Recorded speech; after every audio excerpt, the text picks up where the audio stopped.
ನಮಸ್ಕಾರ ಫ್ರೆಂಡ್ಸ್, ನಾನು ಇವತ್ತು ಬರ್ತ್ಡೇ ಕೇಕ್ ಮಾಡೋದು ಹೇಗೆ ಅಂತ ತೋರಿಸ್ತೀನಿ. ನೋಡಿ, ಒಂದು ಸ್ಟ್ರಾಬೆರಿ ಚಾಕ್ಲೇಟ್ನ ತೊಗೊಂಡಿದ್ದೀನಿ. ಒಂದು ಬೌಲ್ನಲ್ಲಿ ಹಾಕ್ಕೊಳ್ಳಿ. ಚೂರು ಚೂರಾಗಿ ಮಾಡಿಕೊಂಡು ಒಂದು ಸ್ಪೂನ್ ಸಹಾಯದಿಂದ ಚೂರು ಚೂರಾಗಿ ಮಾಡ್ಕೊಳ್ಳಿ. ಒಂದು ಸ್ವಲ್ಪ ಹಾಲು ಹಾಕ್ಕೊಂಡು ಮಿಕ್ಸ್ ಮಾಡ್ಕೊಳ್ಳಿ. ತುಂಬ ಈಸಿಯಾಗಿ ಸುಲಭವಾಗಿ ಮಾಡುವ ಕೇಕ್ ಮಾಡೋದನ್ನು ಹೇಳ್ಕೊಡ್ತೀನಿ. 2 ಕಪ್ ಸಣ್ಣ ಕಪ್ಲೆ 2 ಕಪ್ ಅಳತೆ ಮಾಡಿ ಮೈದಾ ಹಿಟ್ಟನ್ನ ತೊಗೊಂಡಿದ್ದೀನಿ. ಸ್ವಲ್ಪ ಏನೋ ಒಂದು ಚೀಟ್ ಏನೋ ಹಾಕಿದ್ದೀನಿ. ಏನೋ ಪುಡಿನ 1 ಕಪ್ ಸಕ್ಕರೆ ಹಾಕಿದ್ದೀನಿ. ಇದರಲ್ಲೇ 2 ಕಪ್ ಮೈದಾ ಹಿಟ್ಟು, 1 ಕಪ್ ಸಕ್ಕರೆ, 1 ಸ್ಪೂನ್ ಮೊಸರು ಹಾಕಿ ಮಿಕ್ಸ್ ಮಾಡ್ಕೊಳ್ಳಿ. ಮಿಕ್ಸ್ ಮಾಡಿಕೊಂಡು ಅದಕ್ಕೆ 1 ಕಪ್ ಹಾಲನ್ನು ಹಾಕಿ ಎರಡು ಕಪ್ ಅಷ್ಟು ಹಾಲು ಅದಕ್ಕೆ ಬೇಕಾಗುತ್ತೆ. ಸ್ವಲ್ಪ ಮಿಕ್ಸ್ ಮಾಡಿಕೊಂಡು ನೋಡಿಕೊಂಡು ಕಲಿಸ್ಕೊಳ್ಳಿ. ಭಾಳ ತೆಳುವಾಗಿ ಮಾಡ್ಕೋಬೇಡಿ, ಕೇಕ್ ಸರಿಯಾಗಿ ಬರೋದಿಲ್ಲ. ಚೆನ್ನಾಗಿ ಮಿಕ್ಸ್ ಮಾಡ್ಕೊಳ್ಳಿ. ಪೂರ್ತಿ ಸಕ್ಕರೆ ಕರಗೋವರೆಗೂ ಮಿಕ್ಸ್ ಮಾಡಿಕೊಂಡು ಸ್ವಲ್ಪ ಏಲಕ್ಕಿ ಪುಡಿನ ಹಾಕ್ಕೊಳ್ಳಿ.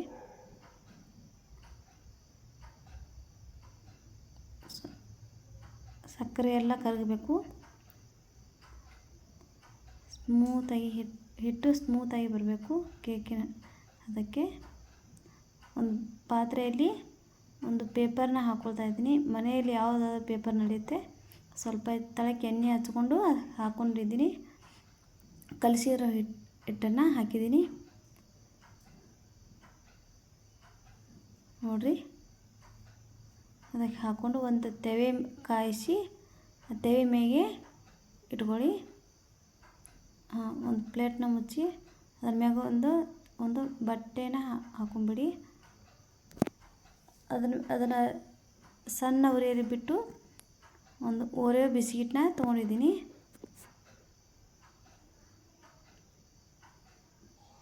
ನಾನು ಡಬಲ್ ಸ್ಟೆಪ್ ಕೇಕನ್ನು ಮಾಡೋದು ಹೇಳ್ಕೊಡ್ತೀನಿ. ಮತ್ತೊಂದು ಪಾತ್ರೆಯಲ್ಲಿ ಓರಿಯೋ ಬಿಸ್ಕಿಟ್ನ ಹಾಕ್ಕೊಳ್ಳಿ. ಹಾಕ್ಕೊಂಡು ಅದರ ಒಳಗಿನ ಕ್ರೀಮ್ ಎಲ್ಲ ತೆಗೆದುಬಿಡಿ. ಒಂದು ಬೇರೆ ಬೌಲ್ನಲ್ಲಿ ಕ್ರೀಮನ್ನು ತೆಗೆದುಕೊಳ್ಳಿ.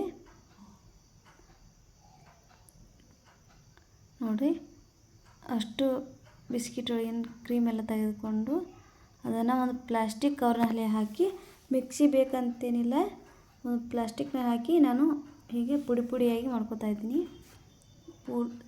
ಪುಡಿಯಾಗಿ ಮಾಡಿಕೊಂಡು ಅದನ್ನು ಒಂದು ಬೌಲ್ ಒಳಗೆ ಹಾಕ್ಕೊಳ್ಳಿ. ಅದಕ್ಕೆ ಹಾಕುವ ಇಂಗ್ರೀಡಿಯೆಂಟ್ಸ್ ಹೇಳ್ತೀನಿ. ಮೊದಲು ಸಕ್ಕರೆ 2 ಸ್ಪೂನ್ ಸಕ್ಕರೆ ಹಾಕಿ, ಏನೋ ಪುಡಿನ ಹಾಕಿ ಅದಕ್ಕೆ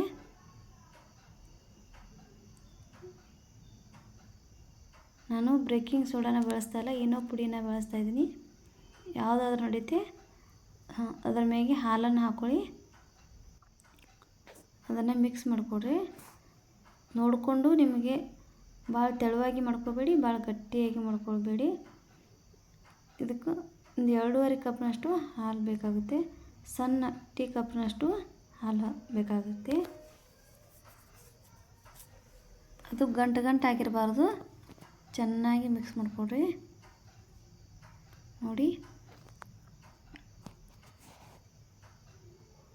ನೋಡಿ ಹೇಗೆ ಸ್ಮೂತಾಗಿ ಹಿಟ್ಟು ರೆಡಿಯಾಗಿದೆ ಅಂತ. ಒಂದು ಸಣ್ಣ ಬೌಲ್ ತೊಗೊಂಡಿದ್ದೀನಿ. ಅದರಲ್ಲಿ ಮನೆಯಲ್ಲಿರೋ ಯಾವುದಾದ್ರೂ ಒಂದು ಪೇಪರ್ ತೊಗೊಂಡು ಅದಕ್ಕೆ ಎಣ್ಣೆ ಹಚ್ಚಿ ಹಾಕ್ಕೊಂಡಿದ್ದೀನಿ. ನಾನು ಒಂದು ಕುಕ್ಕರ್ನಲ್ಲಿ ಉಪ್ಪನ್ನು ಹಾಕ್ಕೊಂಡು ಅದರ ಮೇಲೆ ಒಂದು ಪ್ಲೇಟ್ನ ಒಂದು ಮುಚ್ಚಳನ ಇಟ್ಟು ಅದನ್ನು ಇಟ್ಟಿದ್ದೀನಿ. ಫಸ್ಟು ಇಡುವಾಗ ಒಂದು ಸ್ವಲ್ಪ 2 ಸರಿ ನೆಲಕ್ಕೆ ಕುಟ್ಟಿ ಅದನ್ನು ಇಡಬೇಕು. ನೋಡಿರಿ, ನಾನು ಮೊದಲು ಹಾಕಿದ್ದು ಕೇಕ್ ರೆಡಿಯಾಗಿದೆ. ಮೈದಾ ಹಿಟ್ಟಿನಿಂದ ಹಾಕಿದ್ದು ಕೇಕ್ ಹೇಗೆ ರೆಡಿಯಾಗಿದೆ ಅಂತ ನೋಡಿರಿ. ತೋರಿಸ್ತೀನಿ. ಒಂದು ಕಡ್ಡೆನ ಅದರ ಚುಚ್ಚಿ ನೋಡಿರಿ, ಅದು ಅಂಟ್ತಾ ಇಲ್ಲ. ನಾನು ಇದನ್ನು 30 ನಿಮಿಷ ಇಟ್ಟಿದ್ದೀನಿ. ನಾನು ಈಗ ಇಟ್ಟರು ಕೇಕ್ ರೆಡಿಯಾಗಿದೆ. ಇದನ್ನು ಸಹ ಒಂದು 30 ನಿಮಿಷ ಇಟ್ಟಿದ್ದೀನಿ. ನೋಡಿರಿ, 2 ಕೇಕ್ ಈಗ ರೆಡಿಯಾಗಿದೆ. ನಿಮ್ಗೆ ತೋರಿಸ್ತೀನಿ. ಈ ಕೇಕ್ ತಣ್ಣಗಾಗಿದೆ. ನೋಡಿರಿ ಹೇಗೆ ರೆಡಿಯಾಗಿದೆ ಅಂತ. ಇದಕ್ಕೆ ನಾನು ಕ್ರೀಮನ್ನು ಮಾಡುವುದು ತೋರಿಸ್ತೀನಿ. ಒಂದು ಬೌಲ್ನಲ್ಲಿ ಅರ್ಧ ಕಪ್ ಹಾಲು ಹಾಕಿ ಅದಕ್ಕೆ 2 ಸ್ಪೂನಷ್ಟು ಮೈದಾ ಹಿಟ್ಟನ್ನು ಹಾಕಿ 1 ಸ್ಪೂನ್ ಸಕ್ಕರೆ ಹಾಕಿ ಒಂದು ಸ್ಪೂನ್ ತುಪ್ಪವನ್ನು ಹಾಕಿ ಮಿಕ್ಸ್ ಮಾಡಿಕೊಡ್ರಿ. ಅದನ್ನು ಸಕ್ಕರೆ ಕರಗಿ ಮಿಕ್ಸ್ ಮಾಡಿಕೊಂಡು ಕಾಯಿಸ್ಕೊಳ್ಳಿ. ಕ್ರೀಮ್ ರೆಡಿಯಾಗಿದೆ. ಇದು ತಣ್ಣಗಾದ ಮೇಲೆ ಕೇಕನ್ನು ತೋರಿಸ್ತಾ ಇದ್ದೀನಿ ನಿಮಗೆ. ಇದು ಓರಿಯೋ ಬಿಸ್ಕಿಟಿಂದ ಮಾಡಿದ ಕೇಕ್ ಇದು ರೆಡಿಯಾಗಿದೆ. ನಾನು ಈಗ ಇದಕ್ಕೆ ಕ್ರೀಮನ್ನು ತೋರಿಸ್ತೀನಿ. ಒಳಗಿನ ಬಿಸ್ಕಿಟ್ ಕ್ರೀಮನ್ನು ಒಂದು ಅರ್ಧ ಕಪ್ ಹಾಲು ಹಾಕಿ ಅದನ್ನು ಹಾಕ್ಕೊಳ್ರಿ. ಹಾಕ್ಕೊಂಡು ಅದನ್ನು ಚೆನ್ನಾಗಿ ಮಿಕ್ಸ್ ಮಾಡ್ಕೊಳ್ಳಿ. ನಾನು ಫಸ್ಟ್ ಮಾಡಿರೋ ಕ್ರೀಮನ್ನು ನಾನು ಡೆಕೋರೇಷನ್ ಮಾಡೋಕ್ಕೆ ಉಪಯೋಗಿಸ್ತೀನಿ. ಇದನ್ನು ಕೇಕ್ ಮೇಲೆ ಹಾಕೋಕ್ಕೆ ಉಪಯೋಗಿಸ್ತೀನಿ. ನಿಮಗೆ ತೋರಿಸ್ತೀನಿ ಡೆಕೋರೇಷನ್ ಹೇಗೆ ಮಾಡೋದು ಅಂತ ನೋಡಿರಿ. ನಾನು ಈಗ ಡೆಕೋರೇಷನ್ ಮಾಡೋದನ್ನು ತೋರಿಸ್ತೀನಿ. ಅದನ್ನು ಕ್ರೀಮ್ ಹಾಕೋಕ್ಕೆ ತೂತಾಗಿ ಮಾಡ್ಕೊಳ್ಳಿ. ಇರ್ಲಿಕ್ಕೆ ನಿಮ್ಗೆ ಬೇಕಾದರೆ ಕಟ್ ಮಾಡ್ಕೊಳ್ಳಿ, ನಡೆಯುತ್ತೆ. ಮ್ಯಾಗಿನ ಒಂದು ಪದರ ಕಟ್ ಮಾಡಿಕೊಂಡು ನಡೆಯುತ್ತೆ. ಇಲ್ಲ ಹೀಗೆ ತೂತು ಮಾಡಿಕೊಂಡು ಕ್ರೀಮನ್ನು ಹಾಕೊಂಡ್ರೂ ನಡೆಯುತ್ತೆ. ನಾನು ತೂತು ಮಾಡಿ ಅದಕ್ಕೆ ಮ್ಯಾಗೆ ಬಿಸ್ಕಿಟ್ ಒಳಗಿನ ಕ್ರೀಮನ್ನು ಹಾಕ್ಕೊಳ್ತಾ ಇದ್ದೀನಿ. ನೋಡಿದ್ರಲ್ಲ ಅದನ್ನು ಹೇಗೆ ರೆಡಿ ಮಾಡೋದು ಅಂತ ನೋಡಿರಿ. ಈ ಕೇಕನ್ನು ನಾನು ಕಟ್ ಮಾಡಿ ಮ್ಯಾಗಿನ ಸ್ವಲ್ಪ ಕಟ್ ಮಾಡಿ ಅದಕ್ಕೆ ಡೆಕೋರೇಷನನ್ನು ರೆಡಿ ಮಾಡ್ತಾಯಿದ್ದೀನಿ. ನೋಡಿರಿ, ಇದಕ್ಕೆ ನಾನು ಮೈದಾ ಹಿಟ್ಟಿನಿಂದ ಮಾಡಿರೋ ಪೇಸ್ಟನ್ನು ಇದಕ್ಕೆ ಹೆಸರು ಬರಿತಾ ಇದ್ದೀನಿ. ನಿಮಗೆ ಯಾವ ಥರ ಬೇಕಾದರೂ ಹೆಸರು ಬರ್ಕೊಳ್ಳಿ.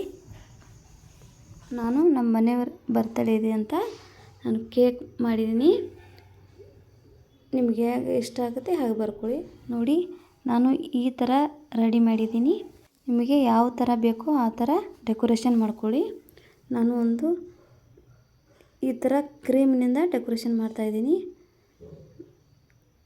ಒಂದು ಬಿಸ್ಕಿಟ್ ಒಳಗಿನ ಕ್ರೀಮನ್ನು ತೊಗೊಂಡು ಹೂ ಥರ ಮಾಡಿಕೊಂಡು ಅದನ್ನು ಡೆಕೋರೇಷನ್ ಮಾಡ್ತಾಯಿದ್ದೀನಿ. ನೋಡಿ, ನಿಮ್ಗೆ ಯಾವ ಥರ ಬೇಕನ್ನಿಸುತ್ತೆ ಆ ಥರ ಮಾಡಿಕೊಡ್ರಿ. ಇದನ್ನು ನಾನು ಮನೆಯಲ್ಲೇ ಕ್ರೀಮ್ ಹಾಕೋದನ್ನು ಮನೆಯಲ್ಲೇ ರೆಡಿ ಮಾಡ್ಕೊಂಡಿದ್ದೀನಿ. ನೋಡಿ, ಮ್ಯಾಗೆ ಒಂದು ಸ್ಟ್ರಾಬೆರಿ ಚಾಕ್ಲೇಟ್ನ ಇಟ್ಟಿದ್ದೀನಿ. ನೋಡಿದ್ರಲ್ಲ ಫ್ರೆಂಡ್ಸ್, ನಾನು ಈ ರೀತಿ ಡೆಕೋರೇಷನ್ನ ಮಾಡ್ತಾಯಿದ್ದೀನಿ. ನೋಡಿದ್ರಲ್ಲ ಫ್ರೆಂಡ್ಸ್, ಮನೆಯಲ್ಲೇ ಸುಲಭವಾಗಿ ಕೇಕ್ ಮಾಡುವುದು ಹೇಗೆ ಅಂತ ತೋರಿಸ್ಕೊಟ್ಟಿದ್ದೀನಿ. ನೋಡಿ, ಹೀಗೆ ಡೆಕೋರೇಷನ್ ಮಾಡ್ಕೊಳ್ಳಿ. ಈಸಿಯಾಗಿ ನೀವು ಮನೆಯಲ್ಲೇ ಡೆಕೋರೇಷನ್ ಈಸಿಯಾಗಿ ಮಾಡ್ಕೊಳ್ಬೋದು. ನೋಡಿರಿ ಹೇಗೆ ಕೇಕ್ ರೆಡಿಯಾಗಿದೆ ಅಂತ. ನಿಮಗೆ ಇಷ್ಟ ಆಗಿದ್ದರೆ ಲೈಕ್ ಮಾಡಿ, ಕಮೆಂಟ್ ಮಾಡಿ, ಶೇರ್ ಮಾಡಿ, ಸಬ್ಸ್ಕ್ರೈಬ್ ಮಾಡಿ. ನೋಡಿದ್ರಲ್ಲ ಫ್ರೆಂಡ್ಸ್, ಹೇಗೆ ಬರ್ತ್ಡೇ ಕೇಕ್ ರೆಡಿಯಾಗಿದೆ ಅಂತ. ತುಂಬ ಸುಲಭವಾಗಿ ಮಾಡ್ಕೊಳ್ಬೋದು. ಧನ್ಯವಾದಗಳು.